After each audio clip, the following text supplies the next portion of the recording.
leads us to different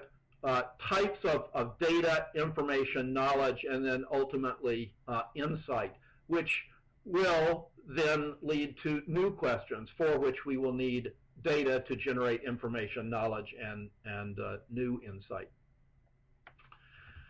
It's worth it, I think, to ask, who the question is for when thinking about a good research question. And traditionally, we've divided research into two categories, which I'd argue are not actually terribly useful to us in thinking about research questions. We often think about so-called basic research and entirely curiosity-driven research, and so that's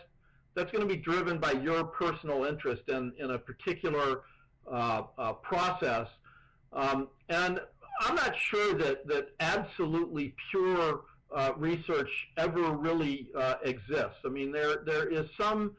pragmatic reason, some practical reason, I would argue, why we want to have this research done, or why this question comes to mind.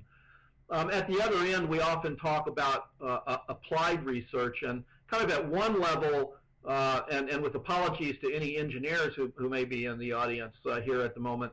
at one level we can think of engineering as just the application of existing knowledge, and I wouldn't, how do I build a good bridge, or how do I build a